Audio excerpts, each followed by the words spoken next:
Hello friends, welcome to Rida kitchen. இன்றைக்கி நம்ம பார்க்க போகிறது கிறிஸ்மஸ் ஸ்பெஷல் ப்ளம் கேக் பார்க்க போகிறோம். எப்படி ட்ரெடிஷ்னல் மெத்தடில் எப்படி செய்யலான்றது பார்க்க போகிறோம். வீடியோக்குள்ளே போகிறதுக்கு முன்னாடி மறக்காமல் ரிதா சேனலை சப்ஸ்கிரைப் பண்ணிக்கோங்க. ஓகே ஃப்ரெண்ட்ஸ், வாங்க வீடியோக்குள்ளே போகலாம்.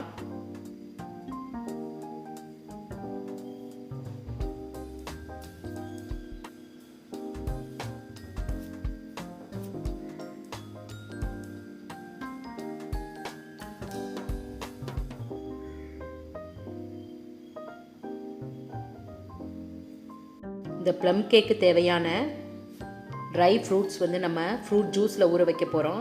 இதுதான் மெயின் இன்க்ரீடியன்ட்ஸ். அதுக்கு நான் ஒரு பெரிய பவுல் எடுத்து அதில் காஞ்ச கருப்பு திராட்சை போட்டிருக்கேன். அப்புறம் டூட்டி ஃப்ரூட்டி ரெட் கலரு, அப்புறம் க்ரீன் கலரும் சேர்த்துருக்கேன். நீங்கள் என்ன கலர் வேணாலும் சேர்த்துக்கலாம், எல்லோ கலர் கூட சேர்த்துக்கலாம். பேரிச்சம்பழம் ஒரு 8 பீஸ் எடுத்து இந்த மாதிரி கட் பண்ணி வச்சு நம்ம மிக்ஸ்டு ஃப்ரூட் ஜூஸோ இல்லை ஆரஞ்ச் ஜூஸ், கிரேப் ஜூஸ் எதில் வேணாலும் நம்ம ஊற வைக்கலாம். இது கிட்டத்தட்ட ஒரு 8 to 10 hours இந்த மாதிரி இந்த ஃப்ரூட் ஜூஸ் கூட ஊறினா நல்ல டேஸ்ட்டாக இருக்கும். நல்லா இந்த ட்ரை ஃப்ரூட்ஸ்லாம் ஃப்ரூட் ஜூஸை உறிஞ்சி இந்த மாதிரி இருக்கும். இது கொஞ்சம் ஒரு 6 to 10 hours வச்சா தான் நல்ல டேஸ்ட்டாக இருக்கும். மைதா நான் 400 கிராம் எடுத்திருக்கேன். சுகரு 400 கிராம் எடுத்திருக்கேன். சுகர் கூட நான் ஒரு 3 பட்டை, 4 கிராம்பு, 4 ஏலக்காய் போட்டிருக்கேன். இதெல்லாம் நல்லா பவுடர் பண்ணும்.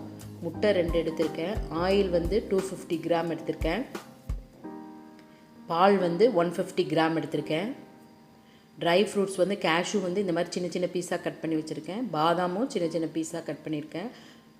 வெண்ணிலா எசன்ஸ் 2 டீஸ்பூன், உப்பு 1/2 டீஸ்பூன், சோடா உப்பு 1 டீஸ்பூன், இது பேக்கிங் சோடா 1 டேபிள் ஸ்பூன். இந்த மாதிரி பெரிய பவுலில் நம்ம எடுத்து மிக்ஸ் பண்ண போகிறோம். செகண்ட் ஸ்டெப் என்னென்னா, நம்ம கேரமல் சிரப் பண்ண போகிறோம். இதுதான் அந்த ப்ளம் கேக் கலர் கொடுக்குறது.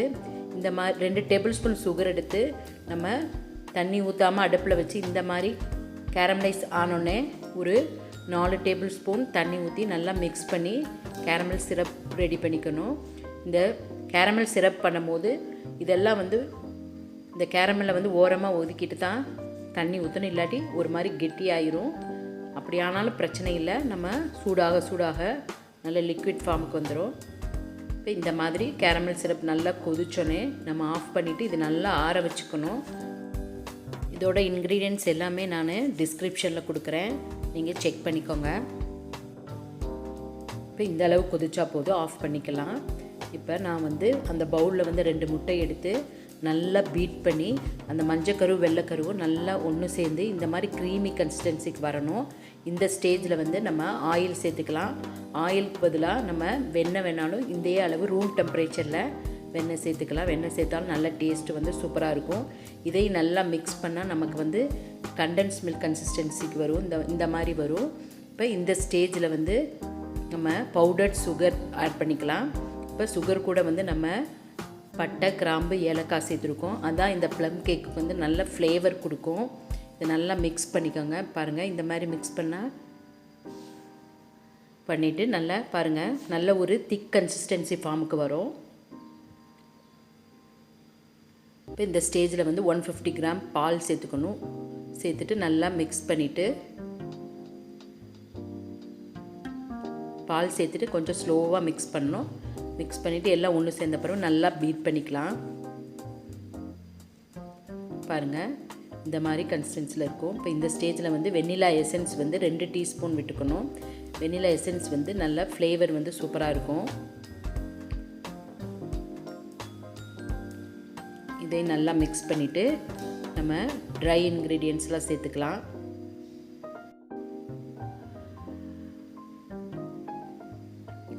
இப்போ மைதா, பேக்கிங் பவுடர், பேக்கிங் சோடா, உப்பு சேர்த்துட்டு நல்லா ஜலிச்சுக்கணும். எல்லாம் இந்த ட்ரை இன்க்ரீடியன்ட்ஸ்லாம் நல்லா ஒன்று சேரணும். இந்த மாதிரி சலிச்சுட்டு நம்ம மாவு சேர்த்தோன்னே நம்ம பீட் பண்ணும்போது மெதுவாக நம்ம கிளறி விடணும். பாருங்கள், இந்த மாதிரி கன்சிஸ்டன்சி ஃபார்முக்கு வந்துடும். இந்த ஸ்டேஜில் நம்ம ஊற வச்ச ட்ரை ஃப்ரூட்ஸ்லாம் சேர்த்துக்கிறோம். நம்ம அதில் இருக்க ஜூஸும் வந்து இதில் மிக்ஸ் ஆகும். அதனால் வந்து நம்ம வந்து பால் வந்து 150 கிராம் சேர்த்துனா போதும். ட்ரை ஃப்ரூட்ஸோட அளவு வந்து எல்லாமே வந்து 50 கிராம் எடுத்தால் போதும். நம்ம ட்ரை ஃப்ரூட்ஸ் வந்து அதிகமாக சேர்த்துனா தான் நல்லாயிருக்கும் இந்த ப்ளம் கேக்குக்கு. இப்போ பாதாமும் ஒரு 50 கிராம் இந்த மாதிரி சாப் பண்ணி சேர்த்துக்கலாம். இப்போ கேஷ்யூ வந்து 50 கிராம். ட்ரை ஃப்ரூட்ஸ் எவ்வளோ சேர்த்துறோமோ அவ்வளோக்கு இந்த ப்ளம் கேக் வந்து நல்ல டேஸ்ட்டாக இருக்கும். இப்போ நம்ம அந்த கேரமல் சிரப்பும் சேர்த்துக்கலாம். கேரமல் சிரப் சேர்த்துனோன்னே பாருங்கள் ப்ளம் கேக்கோட கலர் வந்து நல்லா சேஞ்ச் ஆகிரும்.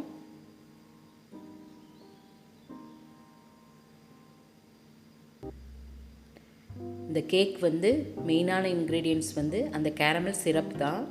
இதை சேர்த்துட்டு நல்லா ஒரு லைட்டாக மிக்ஸ் பண்ணிவிட்டு, ரொம்ப பேட்டர் வந்து திக்காக இருந்துச்சுன்னா நம்ம பால் வேணாலும் சேர்த்து லைட்டாக ஒரு 50 கிராம் பால் சேர்த்து நம்ம மிக்ஸ் பண்ணிக்கலாம். இப்போ இந்த மாதிரி ஒரு பேக்கிங் ட்ரே எடுத்து வெண்ணெய் எடுத்து க்ரீஸ் பண்ணிக்கலாம் எல்லா பக்கமும்.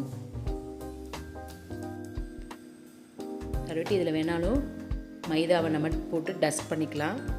நான் இன்றைக்கி மைதா டஸ்ட் பண்ணல, இப்படி டைரெக்டாக தான் நான் வந்து பேட்டரை ஊற்றிருக்கேன். ஒரு 3/4 வாசி ஊற்றினா போதும், ரொம்ப ஜாஸ்தியாக ஊற்றினா நமக்கு பொங்கி வந்துடும். இதெல்லாம் ஊற்றிட்டு இதை நல்லா வந்து நம்ம டேப் பண்ணி விட்டுக்கணும். ஏர் பபிள்ஸ் இருந்தால் போதும், நல்லா டேப் பண்ணி விட்டுக்கணும். இன்றைக்கி நான் அவனில் செய்யலை, இந்த மாதிரி ஒரு பெரிய பாத்திரத்தில் தான் செய்கிறேன். இதில் நான் வந்து உப்பு போட்டு அதுக்கு மேலே ஒரு ஸ்டாண்டு போட்டு ஒரு 10 மினிட்ஸ் வந்து ப்ரீ ஹீட் பண்ணியிருக்கேன். நல்லா ப்ரீ ஹீட் ஆனோடனே நம்ம இந்த ட்ரேவை வச்சுட்டு இதை மூடி கிட்டத்தட்ட வந்து இது கொஞ்சம் அதிகமாக இருக்கிறதுனால நான் வந்து 1 மணி நேரம் வந்து அப்படியே வந்து நான் வச்சுருந்தேன். இது அப்படியே 1 மணி நேரம் இருக்கட்டும். இப்போ 1 hour ஆயிடுச்சு. நம்ம ஓப்பன் பண்ணி பார்க்கலாம். பாருங்கள் சூப்பராக பேக் ஆகிருக்கு, நல்லா வாசமும் சூப்பராக வருது. இப்போ நம்ம ஒரு டூத் பிக் எடுத்து நம்ம குத்தி பார்க்கலாம், நல்லா வெந்துருச்சான்னு பார்க்கலாம். பாருங்கள் இதில் நல்லா ஒட்டாமல் வந்திருக்கு, நல்லா வெந்துருச்சு. நல்லா ஆறின பிறகு அந்த ட்ரேலேருந்து எடுத்துட்டு நான் வந்து செரியும் சுகர் பவுடர் போட்டு டெக்கரேட் பண்ணியிருக்கேன். பாருங்கள் சூப்பரான கிறிஸ்மஸ் ப்ளம் கேக் ரெடி ஆயிடுச்சு. உங்களுக்கு பிடிச்சிருக்குன்னு நினைக்கிறேன். பிடிச்சிருந்துச்சுன்னா மறக்காமல் RIDHAA சேனலை சப்ஸ்கிரைப் பண்ணிக்கோங்க. ஓகே ஃப்ரெண்ட்ஸ், அடுத்த வீடியோவில் சந்திக்கலாம். பாய்.